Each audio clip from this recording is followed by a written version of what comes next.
Herkese merhaba arkadaşlar. Emanet Listi yeni bölüm analiz videoma hepiniz hoş geldiniz. Dizimizi daha rahat izleyebilmeniz için birçok altyazı ile eklemiş bulunmaktayım.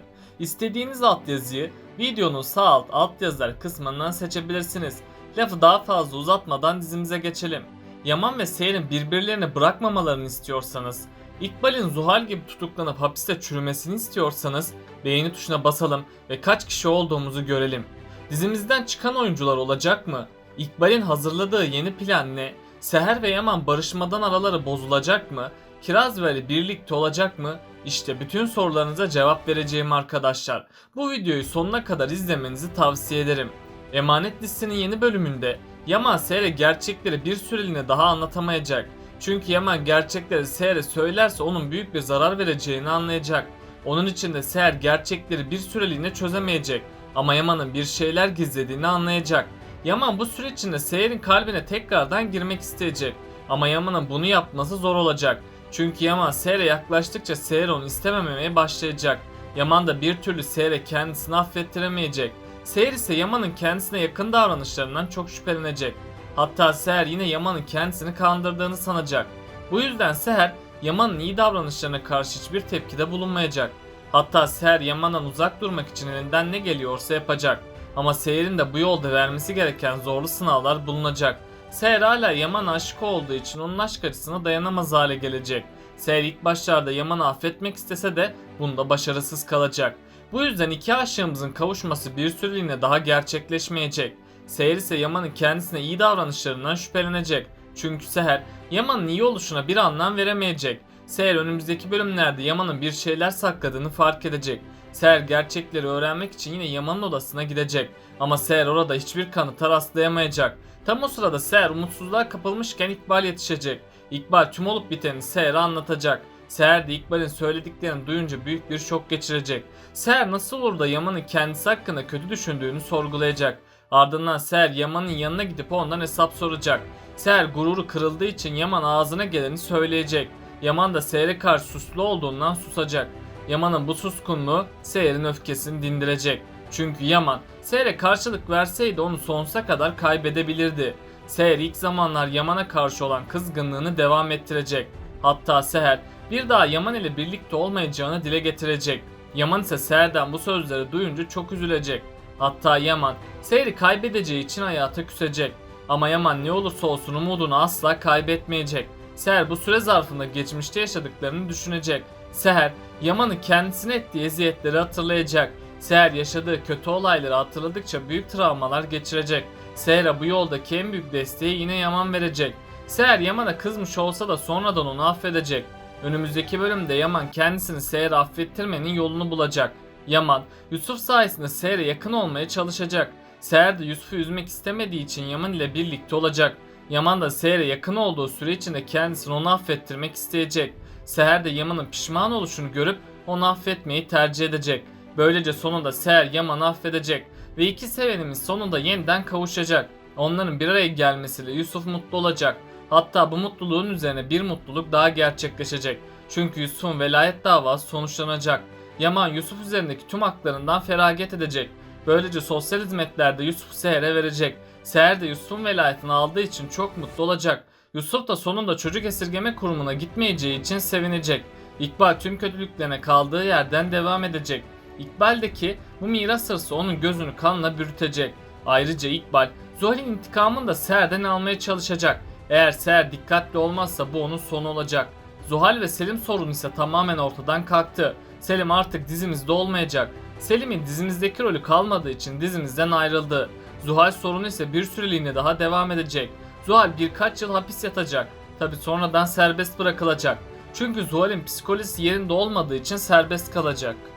Zuhal serbest kaldığı için İkbal ile Seher'in sonunu getirmeye çalışacak. Zuhal'in dizimize tekrar dahil edilmesi yeni sezondan sonra gerçekleşecek. Çünkü hatırlarsanız önceki bölümde İkbal bir konuşma yapmıştı.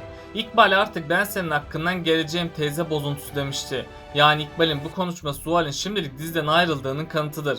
Zuhal'in dizimizden ayrılmasıyla yeni kötüler dizimize dahil edilecek. Bu kişi bir erkek karakter olacak. Büyük ihtimalle bu kişi Aksak rolüyle dizimize dahil edilecek. Aksak'ın diziye gelerek Seher ve Yaman'ın hayatına bomba gibi düşecek. Çünkü Aksak Seher'e aşık olacak. Aksak Yaman'ın yeni rakibi olarak dizimize katılacak. Yani önceleri Seher Yaman için mücadele ediyordu. Şimdileri de Yaman Seher için mücadele etmek zorunda kalacak. Eğer Yaman bu konuda dikkatli olmazsa Seher'i sonsuza kadar kaybedecek. Çünkü Seher Yaman'ı terk edip Aksak ile evlenmek zorunda kalacak. Yaman yine Seher'e kötü davranırsa Seher ondan ayrılacak. Yaman da sonsuza kadar Seher'i kaybedecek. Onun için Yaman'ın bu konuda çok hassas davranması lazım. İkbal gerçek yüzü ortaya çıkana kadar kötülük etmeye devam edecek. İkbal'in kötülüklerine tüm konaktakiler şahit olacak. Hatta Neslihan İkbal'e kötülüklerinde yardımlarda bulunacak. Çünkü hatırlarsanız önceki bölümlerde İkbal Neslihan'a bir iyilik etmişti. İkbal Neslihan'a çok pahalı bir kıyafet almıştı. İkbal ardından bir konuşma yapmıştı. İkbal karşılıksız iyiliklerin bir gün işine yarayacağından bahsetmişti. Yani İkbal yeri geldiğinde Neslihan'ı da kullanacağım demişti.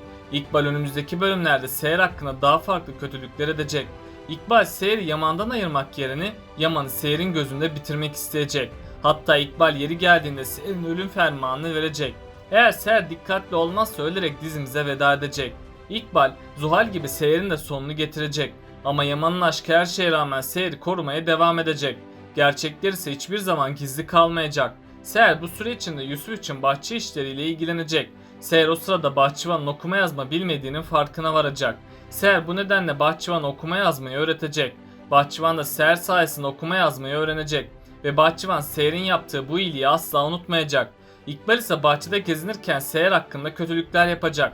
Bahçıvan ise İkbal'in tüm kötülüklerini işitecek. Bu yüzden bahçıvan gerçekleri Yaman'a anlatmaya çalışacak. Ama bahçıvan konuşamadığı için kimseye gerçekleri anlatamayacak.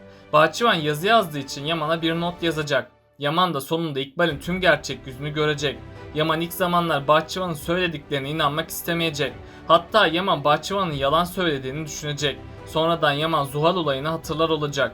Bu yüzden Yaman İkbal'i göz hapsine alacak. Ziya ise İkbal'in gerçek yüzünü yeniden görecek. Ziya olanları gördüğü gibi Yaman'a gerçekleri anlatacak. Yaman da sonunda İkbal'in bir katil olduğunu fark edecek. İkbal ilk başlarda Yaman'a suçsuz olduğunu inandırmak isteyecek. Ama Yaman asla İkbal'e güvenmeyecek. Yaman, Zuhal gibi İkbal'in de kolundan tutup onu konaktan kovacak. Hatta Yaman bununla da yetinmeyip İkbal'i polislere teslim edecek. İkbal de Seher'in ablasını kasten öldürdüğü için hapse girecek. Yani İkbal de sonunda hapse girip hayatının geri kalanını orada devam edecek. Ziya'nın hayatı da artık düzene girecek. Çünkü İkbal'in Ziya'nın hayatından çıkması olumlu gelişmelere neden olacak.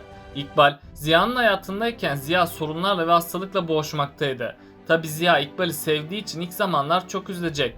Ama sonradan Seher'in destekleri olumlu sonuç doğuracak ve Ziya gün geçtikçe iyileşmeye başlayacak.